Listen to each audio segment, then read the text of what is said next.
O programa Aroma de Vida é um programa de exposição bíblica da Palavra de Deus. E nós estamos fazendo a exposição da primeira carta de Pedro. Em nossa primeira pregação expositiva, vimos que Pedro foi o autor de sua carta, desta carta que leva o seu nome. E consideramos que Pedro, ele foi levado a Jesus por André. Pedro foi chamado para ser pescador de homens. Pedro foi chamado para ser apóstolo de Jesus Cristo. Pedro foi chamado para pertencer ao grupo dos 3 apóstolos mais íntimos do Senhor. Pedro confessou Jesus como o Cristo, o Filho de Deus. Pedro recebeu as chaves do reino do céu.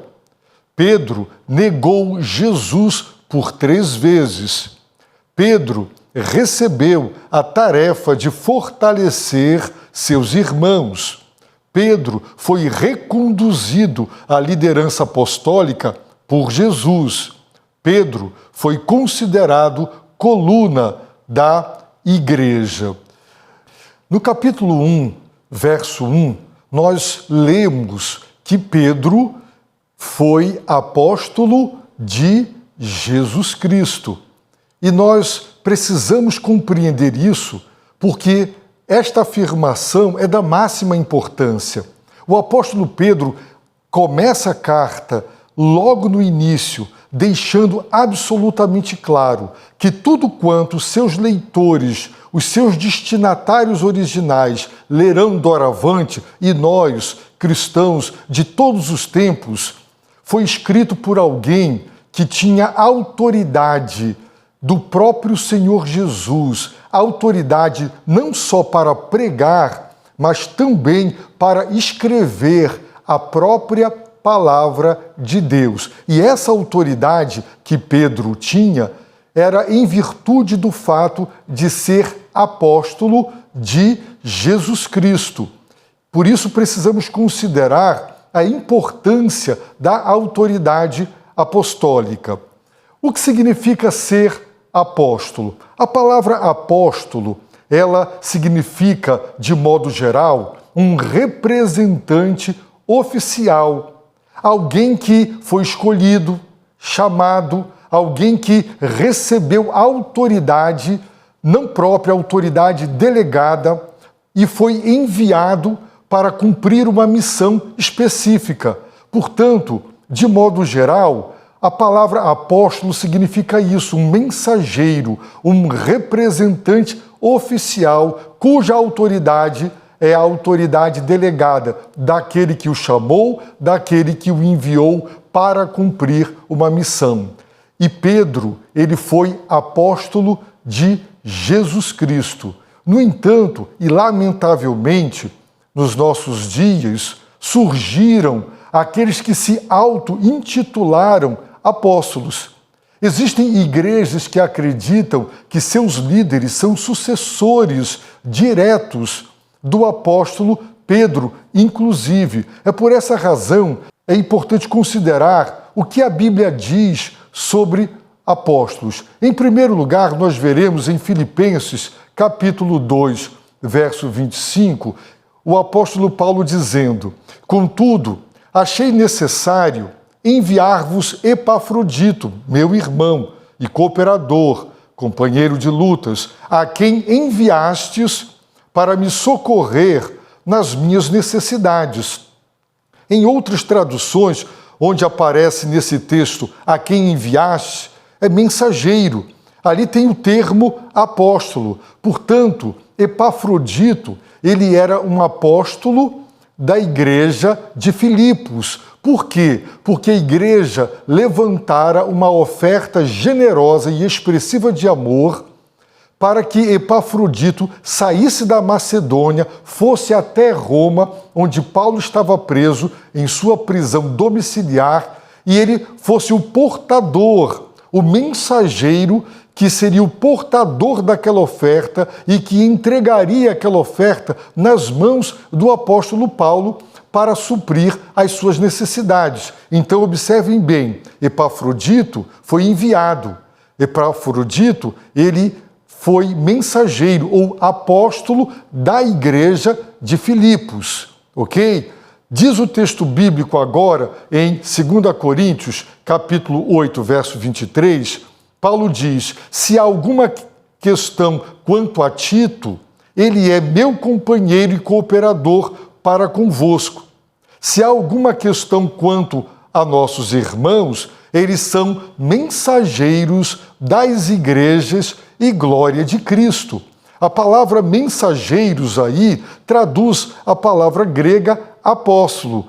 Tito foi para Corinto e 2 irmãos de reputação elevada e ilibada foram com ele. E Paulo está pedindo para que a igreja de Corinto considere e reconheça que esses irmãos são apóstolos das igrejas e glória de Cristo.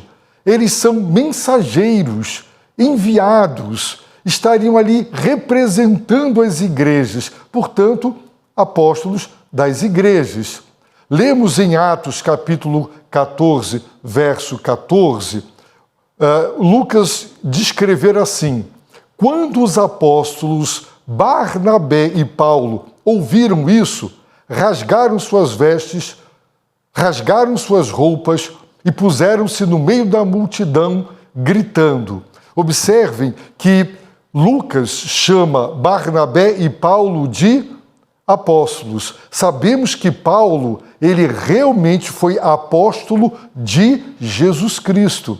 Mas Lucas refere-se a ambos como apóstolos. Barnabé não foi apóstolo de Jesus Cristo. Paulo foi porque o Cristo ressurreto apareceu, o chamou, o vocacionou e o designou para cumprir um papel apostólico.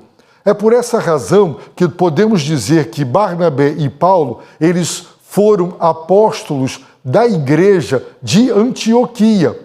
No início do capítulo 13, em Atos 13, versículos 2 e 4, nós somos informados que enquanto a igreja enquanto cultuavam o Senhor e jejuavam, o Espírito Santo disse: separai-me Barnabé e Saulo, para a obra para a qual os tenho chamado.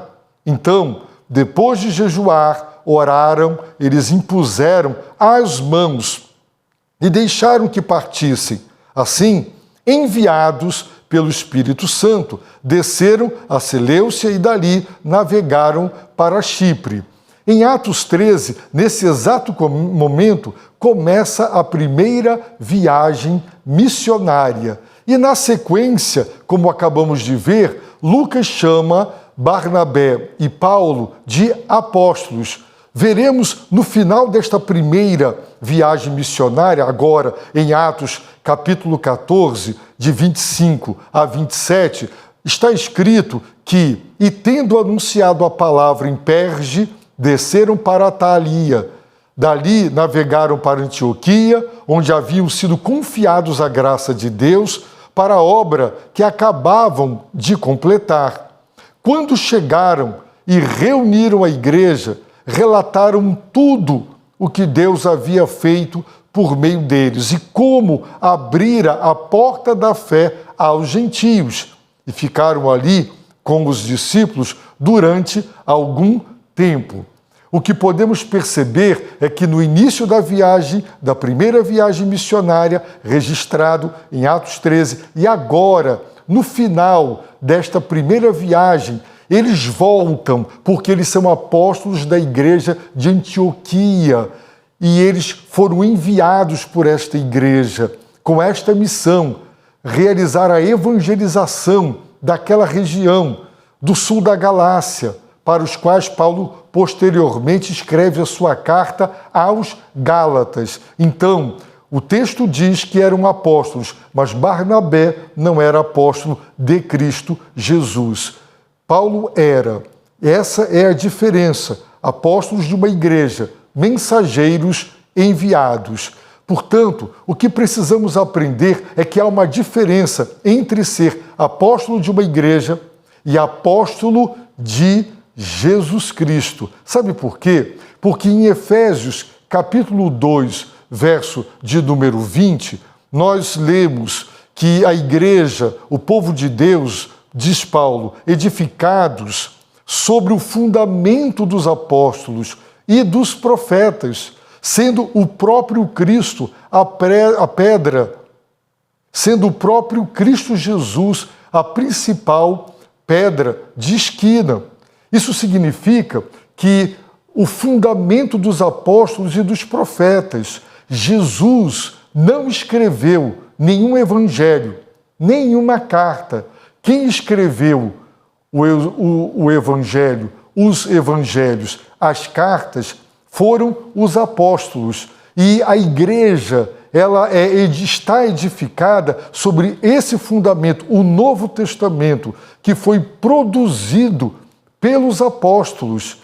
Portanto, os apóstolos são o fundamento da igreja e Cristo é a pedra principal, a pedra angular, eleita e preciosa. E esta base da igreja, ela foi edificada sobre o fundamento dos apóstolos de Cristo. E nós sabemos que esse ofício, ele desapareceu. Esse ofício cessou. Jesus, dentre centenas de discípulos que tinha, ele chamou 12, apenas 12, e os designou e os chamou de apóstolos. Sabemos que Judas, ele traiu Jesus, ele suicidou-se e ele precisou ser substituído.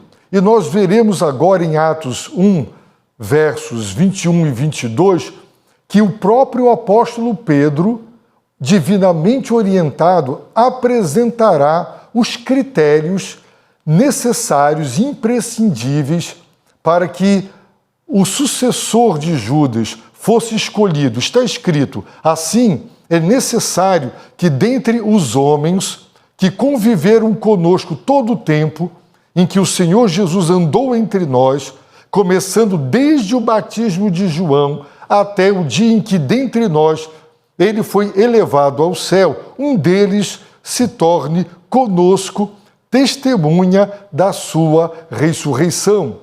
O que Pedro está dizendo é: precisamos substituir Judas e como nós escolheremos? Primeiro critério, é necessário que dentre os homens que conviveram conosco, e esse homem teria que ter convivido desde o tempo e ter andado com Jesus, começando desde o batismo de João, o Batista, e fosse ele uma testemunha da crucificação. Não só uma testemunha da crucificação, mas também uma testemunha da ressurreição. Esse era o critério. Como hoje ninguém andou com Jesus, ninguém esteve com Jesus desde o batismo de João e não foi uma testemunha ocular do Cristo ressurreto, ninguém mais preenche os requisitos apresentados por Pedro, divinamente inspirado, para a escolha de um apóstolo. É por essa razão que nós cremos que não existem apóstolos hoje, os que se auto-intitulam, querendo reivindicar uma autoridade que não possuem para pregar a palavra de Deus e escrever a palavra de Deus. Nós, cristãos, biblicamente esclarecidos e fundamentados, devemos rechaçar e devemos rejeitar. Por quê? Porque os apóstolos do Novo Testamento, eles equivalem aos profetas do Antigo Testamento. Os profetas do Antigo Testamento recebiam revelação pessoal e direta do próprio Deus. Veio a mim a palavra do Senhor. Eles foram visitados pela palavra, por isso tinham autoridade para dizer: assim diz o Senhor. Os apóstolos nos deram o Novo Testamento e eles, sim, eles tiveram autoridade para pregar a própria palavra de Deus, porque receberam revelação direta de Jesus Cristo. Eles foram comissionados por Jesus Cristo e eles puderam também não só pregar a palavra de Deus, mas escrever. O que eles escreveram foi a própria palavra de Deus. Por isso, quando Pedro começa a sua carta, ele diz: Pedro, apóstolo de Jesus Cristo. Eu não sou um mensageiro, eu não sou um representante oficial de uma igreja ou de algumas igrejas. Eu sou apóstolo de Jesus Cristo. Foi o próprio Senhor Jesus quem me chamou para ser apóstolo. Foi o próprio Senhor Jesus quem me deu sua autoridade. Pedro foi testemunha da ressurreição com os demais. As cartas afirmam que houve uma aparição pessoal, particular e individual do Senhor a Simão, a Pedro. Portanto, ele era uma testemunha da ressurreição, porque ele teve contato com o Cristo ressurreto. O apóstolo Pedro, nesta carta fantástica, nesta carta de extrema relevância, ele vai falar sobre Deus, o ser de Deus. Ele falará sobre quem Deus é. Ele descreverá a obra, aquilo que Deus faz, Deus o Pai, Deus o Filho, Deus o Espírito Santo. E fundamentado em tudo quanto Deus é e em tudo quanto Ele fez, o apóstolo, ele desdobrará para os cristãos, para os quais escreveu, e para nós, cristãos de todas as épocas, todos os desdobramentos de quem Deus é e do que Deus fez, todas as implicações éticas, todas as implicações morais da nova vida em Cristo, o produto da obra de Deus em nossas vidas. Pedro fará exortações, ele dará orientações para encararmos os seus destinatários originais e nós também, todo o contexto avesso, contrário, um contexto de ridicularização, de difamação e de calúnia dos cristãos, um contexto que era avesso e contrário aos cristãos. E ele os ensinará como eles deverão se portar diante desta perseguição, que não era uma perseguição oficial e estatal, mas era produto da rejeição da sociedade, que tinha aversão ao Evangelho e que, portanto, fazia o mal ao povo de Deus. Ele ensinará o povo de Deus como se comportar e agir e reagir diante do sofrimento por conta da fé. Ele orientará os escravos sobre como deverão se comportar em relação aos seus senhores. Ele apresentará orientações para os maridos, para as esposas, para os presbíteros, que são os pastores da igreja.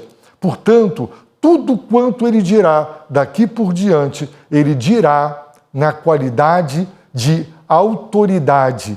O que ele escreve e o que as igrejas em várias regiões distintas lerão não eram as palavras de Pedro, as opiniões de Pedro, as conclusões de Pedro. Não, eram a própria palavra de Deus, porque ele era apóstolo de Jesus Cristo. E isso nos traz grande paz, isso nos traz grande segurança, porque a nossa fé, ela está firmada no sólido fundamento dos apóstolos, do Novo Testamento, do Velho Testamento, que Deus nos deu através dos profetas. Assim, nossa fé está calcada não na opinião humana, mas na opinião e na própria palavra de Deus. Assim sendo, e tendo compreendido a diferença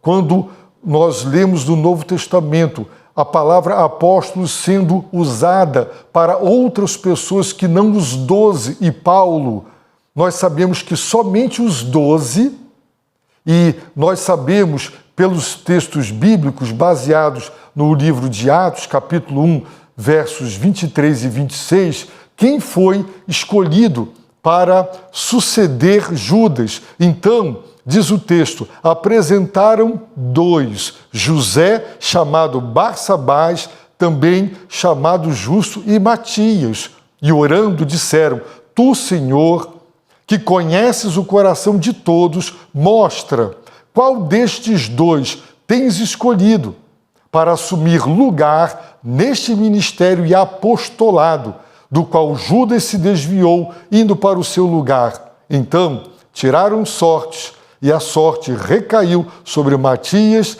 Desse modo, ele se juntou aos 11 apóstolos. Ele, portanto, assumiu lugar neste ministério e apostolado. Só existiram 12 apóstolos e Paulo, apóstolo de Jesus Cristo. Somente eles, os auto-intitulados apóstolos dos nossos dias, eles não são apóstolos de Jesus Cristo. O que pregam e o que dizem igrejas, denominações que apresentam ensinos que não estão contidos nas Escrituras Sagradas, mas que são considerados palavra de Deus, porque tais denominações e igrejas acreditam que mulheres e homens receberam novas revelações, revelações diretas de Deus, e que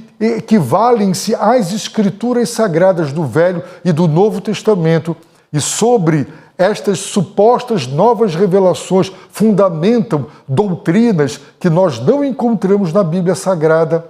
Nós, cristãos, temos o dever de rejeitar toda e qualquer suposta nova revelação, porque só os apóstolos de Jesus Cristo, os 12 e Paulo, tiveram revelações diretas de Deus e autoridade para pregar a própria palavra de Deus e escrever a própria palavra de Deus. Assim, nós não seremos enganados por supostas novas revelações, novos conteúdos que queiram nos apresentar acréscimos ao ensino, à sã doutrina das Escrituras Sagradas. O fundamento da igreja, sobre a qual a igreja é edificada, é o fundamento dos apóstolos, o Novo Testamento que Deus nos deu através destes homens chamados pessoalmente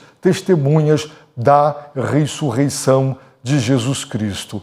Aprenderemos ensinos maravilhosos desta autoridade, Pedro, apóstolo de Jesus Cristo. A minha oração é que Deus te abençoe rica e abundantemente através das exposições da sua palavra no programa Aroma de Vida.